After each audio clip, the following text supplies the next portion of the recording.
We go to the Class 1 ranks in Region C title game. We have an all-local battle as the Parry McCluer Fighting Blues. They visit the Galax Maroon Tide with a kickoff set for one Saturday in Galax. This is the third meeting all-time between the teams, all in the playoffs. The Fighting Blues winning in 1992 and the Maroon Tide getting the W in 2017. Now, earlier this week, I got a chance to speak with both coaches. First off, let's hear from Parry McCluer head coach Jack Baker about his team and the matchup with Galax. Now, the Fighting Blues, they're on a 9-game winning streak after starting the season 0-3. Got off to a little bit of a rough start. We played Rockbridge in a real good football game, and they came out on top at the end. We had a hard time with Riverheads, and then we had a rough one at James River, so we got off to a rough start. But from about week 4 to this point, we picked it up and played well and gotten a little bit better week by week, and it's been a lot of fun. What do you think has been the key since you mentioned a tough start to where you are today? What do you think has been the key to the turnaround? Maybe it was just figuring out who we are and what we do well, and what we needed to do to succeed. Kids kind of getting used to me and me learning them, and like I said, from about week 4, maybe that started to happen, and we got one in there that we really needed for some confidence, and then we've been rolling along pretty good since then. You got Saturday coming up, which is a Saturday, a 1 o'clock game taking on Galax. And over the years, it seems like Galax has run the roost in the region. But overall, Parry McCluer's not a slouch either because you guys are rocking and rolling as well. What do you think will be the key to having success against Galax? I got a lot of, this will be my first time on the field with Galax, but looking at film of them, they've got good-looking bodies. They execute well. They do a number of things. Defensively, they fly around. Our job will be to match them with the things they do well, because they are a tremendous football program that for a decade now has churned out good football teams. So if we can go, we're going to have to match their execution and their physical play and stay in that game until the end. I think it'll be an awful lot like the game we just played. If it goes our way, it's going to be one of those where it's a dogfight there, middle of the 4th quarter, and you got to get a stop or you got to get a score and figure out a way to win the game.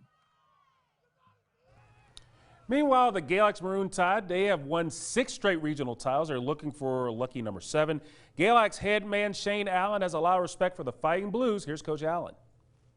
They're a good football team. I think we played them back in 2017 in first or second round of the playoffs.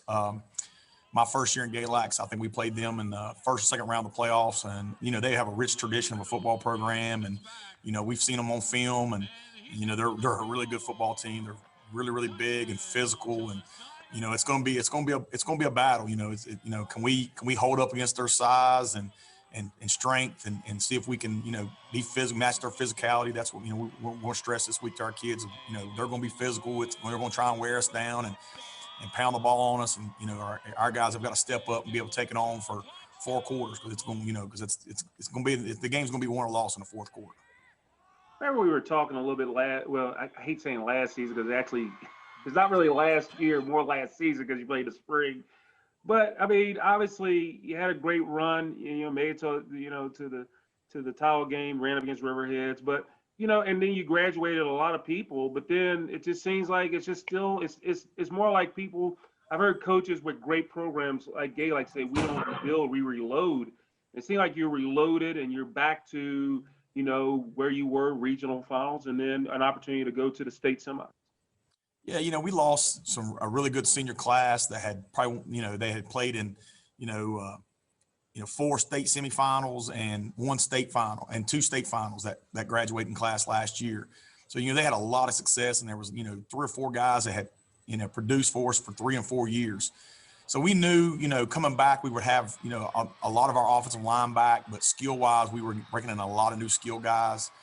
So we relied heavy early on about our offensive line and defensive line because I thought that would be our strength until those younger guys that the skill positions could start making plays and helping us. And we've got better as the year goes on. And, those kids have really, really embraced, their jobs and their roles, and they've worked their butts off. And, I got a great group of kids here. They come in and want to work every day. And like I said, they're still, you know, our skill guys are still learning, you know, and so we still have to rely heavily on our offensive line and our defensive line and linebackers, because that's where we had the most of our core of our returners coming back.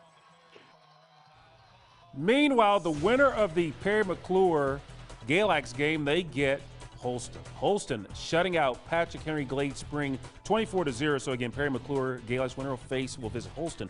State semifinals coming up next Saturday. Meanwhile, King and Queen Central, they take on Essex. That'll be also Saturday afternoon at 1. And in Region 1B finals, another blank there as the Buffalo Gap Bison, they knocked off, or Riverheads defeated Buffalo Gap by a score of 37-0. So Riverheads will host the Essex King and Queen Central winner in the other semifinal. Coming